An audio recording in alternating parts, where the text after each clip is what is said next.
Sistema Michoacano de Radio y Televisión presenta.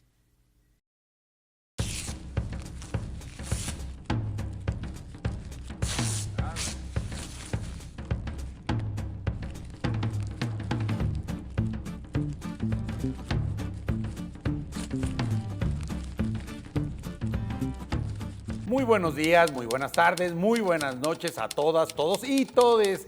Este es su programa El Planeta de los Changos, análisis internacional sin mamonerías intelectuales ni esnobismos aldeanos. Y hoy nos acompañan Roger Rubio y Andrea Perea. Y vamos a debatir un tema que yo lo he leído en los medios de comunicación norteamericanos. Aquí en México también se discute. En Estados Unidos hablan del movimiento woke o del wokismo, y en México hablan de la ideología de género. Y no solamente en estos dos países que acabo de mencionar. Milei en su reciente intervención habló de derrotar al wokismo. Y la pregunta que haré, ¿existe eso, Andrea? ¿Existe ese movimiento? Hay incluso hasta teorías de la conspiración de que están financiadas organizaciones, partidos para promover la ideología de género o el movimiento woke. ¿Tú qué opinas? Yo creo que actualmente en el país, más allá de hablar de una ideología de género, es hablar de las realidades que vivimos justo como sociedad, ¿no? Y esto es hablar, como tú lo decías hace unos momentos, de política, de economía, de cultura, incluso de educación. Y creo que el país está buscando algo muy curioso, es que el hombre por naturaleza busca pertenecer a algo. Y en este momento, pues, el justo empezar a pertenecer a este tipo de ideologías no es solamente, repito, hablar de un tema de pertenencia cultural, sino también de un tema de pertenencia política en muchas ocasiones. Hablamos, y ahorita le daría la voz a Roy, pero por ejemplo, hablamos de la interrupción legal del embarazo, de matrimonios en personas del mismo sexo, y quienes ven esto como algo negativo, dicen es parte de toda la ideología de género que se está intentando de romper con los valores. ¿Será eso cierto? Yo creo que en algún punto tendríamos que dejar de ver solamente la portada del libro y empezar a hojearlo, porque en este caso no es solamente preocuparse por lo que una sola persona quiere. Hablamos de la dignificación de toda una sociedad, sean homosexuales, sean progresistas, sean de derecha, sean de izquierda, sean católicos, no, sean ateos. O sea, hoy por hoy en nuestro país y a nivel mundial han surgido tantos grupos que todos los grupos piden algo. Pero yo creo que todos los grupos al final deberían de estar pidiendo una sola cosa, y es la dignificación de la persona en todas sus dimensiones de vida. Roger, ¿hay un movimiento articulado para derrotar los valores de la familia, de la religión? ¿Tú formas parte de ese movimiento o no? ¿Existe o no? ¿O también es parte de un constructo que desde una perspectiva política se elabora para poder tener, digamos, una causa? ¿Tú qué opinas? Bueno, pues es muy chistoso que preguntes que si queremos derrotar a la familia, y pues por supuesto que no. Al contrario, nosotros creemos que hay más familias, hay una diversidad de familias, no únicamente es la pareja heterosexual, que vendría siendo lo que se le conoce como cisgéneros, o bueno, en términos para que luego la gente se entienda, que sería como hombre cis o mujer cis, que no es más que ser heterosexual. Y aquí Andrea hablaba de la dignidad. Y la dignidad, pues sí, quizás me puede decir ella, está reconocida en la Constitución y en las leyes, pero ¿qué pasa a la hora? Ella hablaba de grupos, y claro que somos grupos quizás pequeños. ¿Por qué somos pequeños? Porque somos grupos históricamente marginados, olvidados, y históricamente pues así nos han olvidado. Entonces, ¿qué hicimos? Nos organizamos, salimos a luchar, y pedimos los derechos que a todos los mexicanos, mexicanas y mexicanos nos corresponden. Entonces, las luchas sociales no solo son de la diversidad sexual, también hay temas, por ejemplo, de las compañeras del aborto o personas gestantes, porque también hay personas trans que pueden abortar, y de los movimientos afrodescendientes, también hay personas migrantes, y es todo una lucha social. Son varios grupos que le estamos diciendo al Estado, ya no te pases de lanza. También nosotros queremos ser, podemos ser y vamos a ser. ¿Tú qué opinas? Porque, a ver, lo que es cierto es que se convierte en una bandera política de uno o de otra posición. Recuerdo ahorita también la campaña de Bolsonaro, por ejemplo, uno de los elementos por los que se observa que gana es porque hay toda una campaña donde dicen es que el candidato opositor a Bolsonaro va a promover la homosexualidad en las escuelas y se difunde ese rumor y pues gana Bolsonaro porque él dice estoy en contra de esto. Insisto, ya mencioné a Trump, a Milei, pero ¿por qué también existe ese contraargumento? ¿Por qué se utiliza ese contraargumento en términos? Y recuerdo a Margarita Zavala cuando una pareja de lesbianas se acerca y después dice, no. ¿Por qué se utiliza también como una bandera? Es una bandera en muchas ocasiones de victimismo, ¿no? Algo que pudimos ver en este momento fue nosotros hemos sido olvidados, hemos sido marginados. Tienen un mes donde se festejan y qué maravilloso cuando muchas personas se juntan por una sola razón y esta razón tiene consecuencias positivas para tal grupo, ¿no? Y en este caso no hablaba solamente del grupo LGBT o del grupo pro aborto o del grupo que literalmente en este momento lo sacaba Roger al plato, ¿no? Creo que es hablar de toda una sociedad. Y una sociedad que sufre violencia, una sociedad que sufre pobreza, una sociedad que sufre falta de empleo, una sociedad que sufre migración, una sociedad que sufre homicidios y una tasa de homicidios altísima. Tu visión política, tu clase, sea media, sea alta, sea baja, estos problemas no te discriminan. Definitivamente no lo hacen y sobre todo en un país donde estamos sufriendo violencia e inseguridad al día, ¿no? Es nuestro plato de comer diario porque independientemente en lo que creas, independientemente la bandera que traigas, independientemente las cosas que tú desees hacer allá afuera, política, cultural, educativamente, como quieras hablarlo, tienes también esta otra visión del panorama de nuestro país y no es posible que en una situación tan crítica como lo estamos viviendo hoy por hoy en México, estemos dividiéndonos por estas posturas y sí, hablamos de división porque no sabemos trabajar en equipo, no sabemos construir. A mí me pasa muy curioso, ¿no? Ahora para el 8M he tenido la oportunidad de poder marchar y en el momento en que muchas mujeres saben que soy provida y saben que soy católica, porque eso no hay que quitárselo tampoco, así como muchos pues sacan esta bandera, pues nosotros sacamos también esta otra bandera que es el de nuestras creencias y lo que nosotros defendemos y también he sido discriminada por eso. Eso no me hace víctima, eso me hace una mujer que es consciente que tiene que luchar por los derechos de todas las demás mujeres independientemente de lo que crean e independientemente de sus opiniones.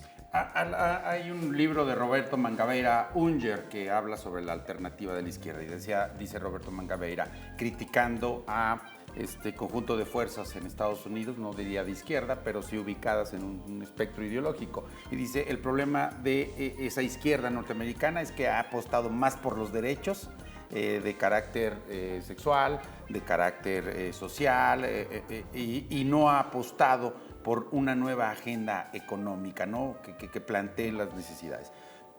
¿Se habrá equivocado efectivamente la izquierda? ¿Se han equivocado en plantear tanto una agenda de derechos antes que quizá la reivindicación de mejoría salarial, de conquistas laborales, Roger? Pues mira, yo creo que la historia quizás puede decir si está equivocada o no está equivocada, pero aquí lo que estamos un poco hablando es más de la agenda woke que le dicen.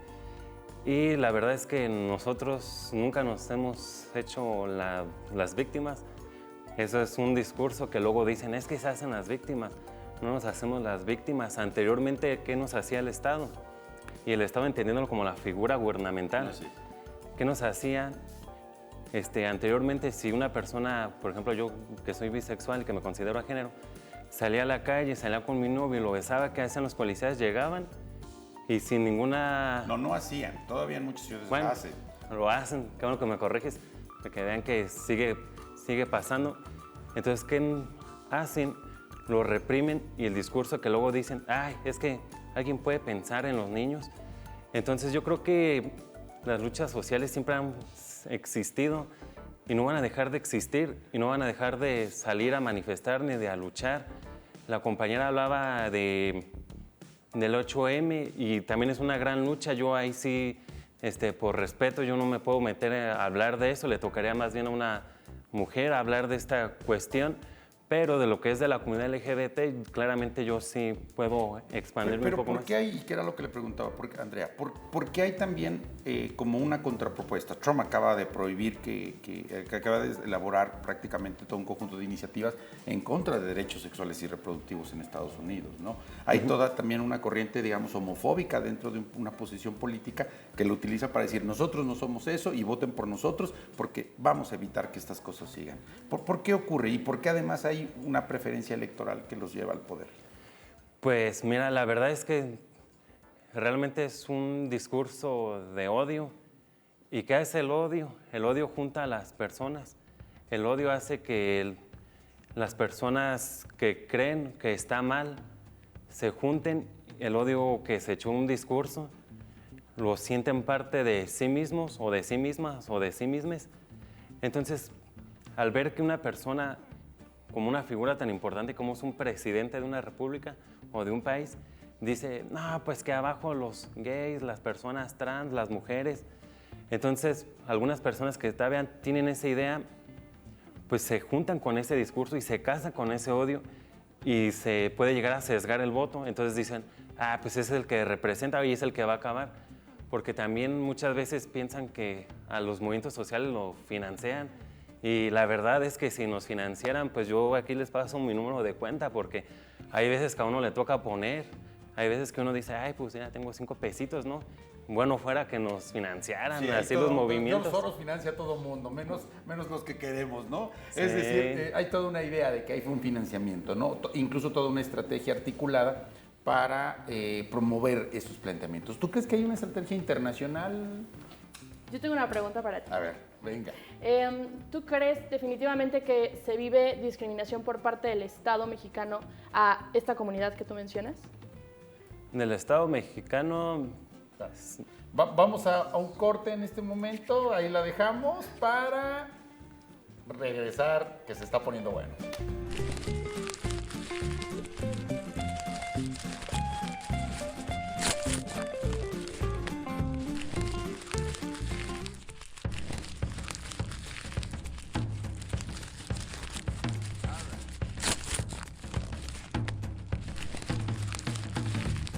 Si a usted lo invita a cenar, a dialogar o al menos estrechar la mano el presidente Trump, tenga cuidado porque le aplicó una changada de la semana al presidente de Ucrania, que candoroso fue a pedir apoyo y terminó siendo regañado.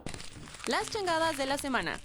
El encuentro entre Donald Trump y Volodymyr Zelensky en la Casa Blanca terminó en un enfrentamiento sin precedentes con gritos, reproches y amenazas. Inicialmente Zelensky pidió apoyo y Trump se presentó como mediador, pero la tensión aumentó cuando un periodista criticó la vestimenta del ucraniano y el vicepresidente J.D. Vance lanzó ataques directos. The highest level in this country's office, and you refuse to wear a suit. Just want to see if do you own a suit? Yeah, problems. I will wear a costume after this war will finish. Okay. Yes, maybe one. Maybe something like this. Something like yours. Yes, Yes. that'd be great. Maybe something better. I don't know.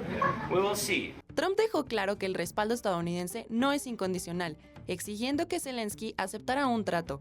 Este intentó defender su postura, pero fue acusado de desagradecido. Do you think that it's respectful to come to the Oval Office of the United States of America and attack the administration that is trying to prevent the destruction of your country? During the war, everybody has problems. Even you, but you have nice ocean and don't feel now, but you will feel it in the future.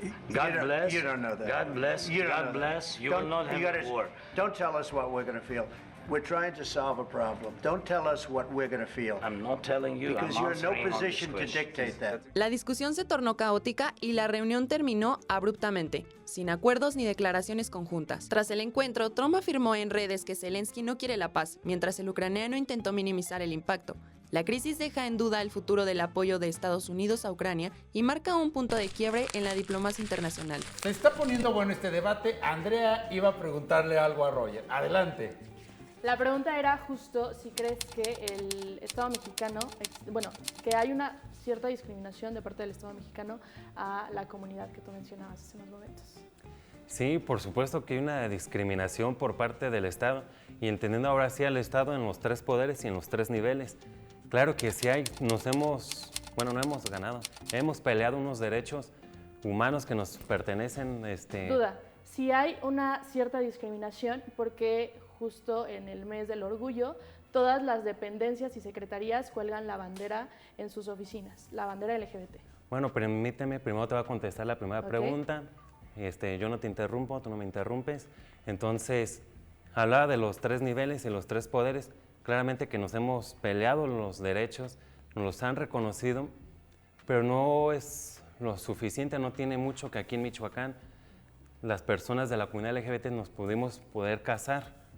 Fue, si no mal recuerdo, en 2016, 2017, fue un derecho que ya en la Ciudad de México se había ganado hace mucho tiempo, pero que aquí en Michoacán siguen las resistencias.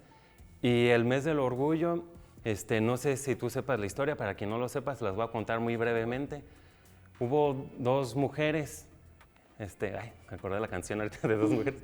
Hubo 2 mujeres que se llaman Silvia Rivera y Marsha P. Johnson. Y estas 2 mujeres fueron las creadoras realmente del movimiento LGBT. A muchas personas les sorprende que sean personas trans, una era latina y otra afrodescendiente. Y donde empezó todo esto fue en un bar en Nueva York que se llama Stonewall, que como cualquier otra persona que estás cansado de la jornada laboral, pues dices con tus amigos, vamos a echarnos una fría.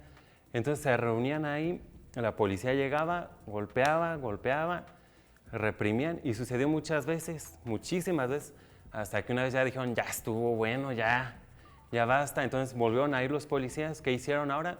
Ya sabían que iban a ir y pues a veces se dejaron ir con todo la comunidad, que era, pues por así decirlo, un bar clandestino.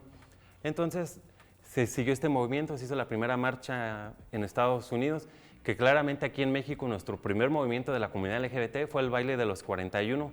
Para quien no sepa, fue mucho antes que el de Stonewall, pero es Estados Unidos y pues la gente dice, es que si pasa en Estados Unidos pues ya es internacional, ¿no? Pero es como lo que se le conoce y es el 17 de junio. El 17 de mayo se celebra o se conmemora la lucha contra la LGBTfobia y claramente que en el Pride, o que yo le digo orgullo, mejor dicho, porque estamos en México, las instituciones se ponen luego a veces la banderita del arco iris y no está mal que lo pongan, lo que sí está mal es que no hagan una nueva política, una nueva realidad a estas sociedades. Únicamente a veces piensan que poner una bandera ya es como que digamos, muchas gracias, qué bueno que pusiste una banderita, ya con eso tengo suficiente, pero la realidad es que no, a veces no tenemos ni programas, no tenemos ni acceso a trabajar y dentro de los 3 poderes siento que el que está más peleado quizás con nosotros es el Poder Judicial. El Poder Judicial, si bien pues como que, por así decirlo, respeta o tolera, la realidad es que no, todavía hay mucho prejuicio dentro de las personas juzgadoras. A ver, Andrea, yo tengo un planteamiento que hacerte. Él ya hizo toda una reivindicación y pareciera que digamos, los activistas o las personas que asumen una preferencia sexual o se identifican en determinado espectro social, por decirlo, o como parte de una comunidad, pues pareciera como que defienden a esas causas. Pero lo que vimos en Alemania hace algunas semanas es que la dirigente del partido de ultra derecha es lesbiana, casada y con una hija. Pero encabeza al partido que reivindica acciones de carácter xenofóbico, de reivindicación de un pasado, digamos, de un pasado autoritario. Pero, ¿por qué estos grupos no necesariamente, las personas que tienen una preferencia sexual determinada, no necesariamente tendrían que ser simpatizantes, sino al contrario, podrían presentarse en otro espectro ideológico? ¿Tú qué opinas? Estás hablando de una ultraderecha cuando, curiosamente, en nuestro país quien nos dirige es la izquierda, ¿no? Y en este momento no es solamente hablar de lo que está pasando en Alemania. Voy a regresarme a lo que dije hace unos momentos.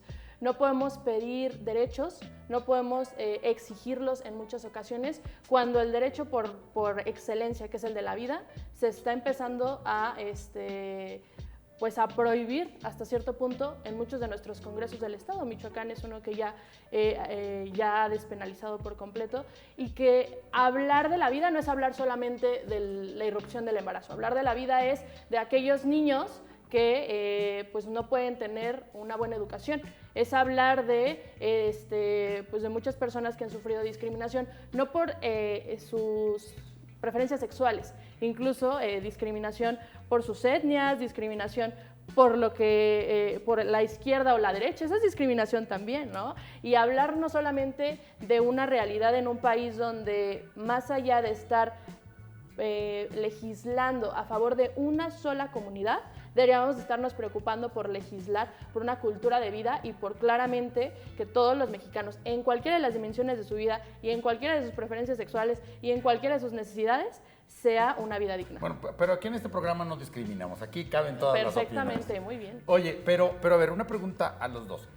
Ante una perspectiva, digamos, bastante compleja para movimientos sociales, para las propias causas que me parece que tú compartes, me parece que sí existe una polarización y sí existe una definición política. Si quieres, no le pongamos derecha o izquierda, pero sí hay definiciones políticas, ¿no? Sí hay quien está a favor o en contra de interrupción legal del embarazo, sí hay quien está a favor o en contra de matrimonios de personas del mismo sexo, sí hay quien está o en contra de eutanasia o de voluntad anticipada, ¿no? Son temas que polarizan, pero no los polarizan los políticos o quienes están... Nosotros mismos.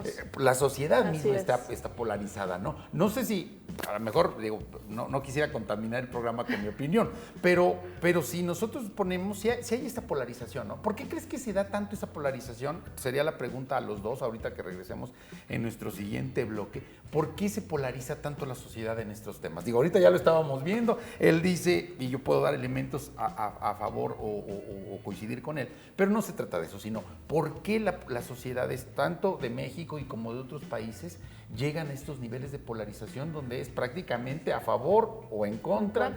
No, tú mencionabas el tema de los libros de texto y me parece que ese es otro caso. A mí me tocó defender a los libros de texto porque creo en los nuevos libros de texto. No.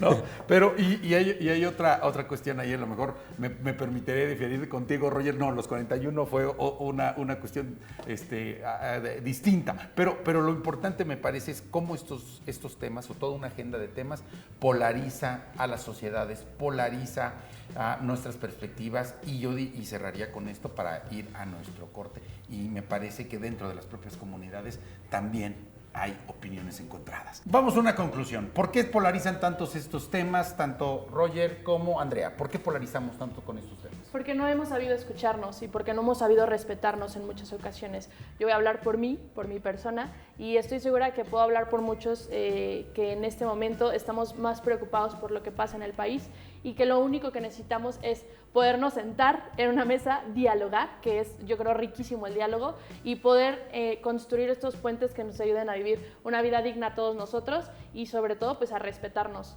entre la sociedad. Roger. Yo creo que sí es importante que se polarice la sociedad, es importante que la sociedad conozca las luchas sociales, es importante que la sociedad se informe y es importante que las personas que nos ven y que se sienten representadas o que tal vez ven en mí lo que son y lo que no pudieron ser, y hablo no solo de mí, hablo por las personas que nos han asesinado, por las personas que nos desaparecen y por todas las personas que tienen miedo a seguir amando, a salir a la calle y demostrar quiénes son, a qué le tienen miedo. Entonces hay que seguir luchando y, como dice aquí mi tatuaje, born this way. Muchas gracias a Andrea, gracias por asistir. Roger, gracias por estar aquí presentes. Y este fue El Planeta de los Changos, análisis internacional sin esnovismos aldeanos ni mamonerías intelectuales. Muchas gracias.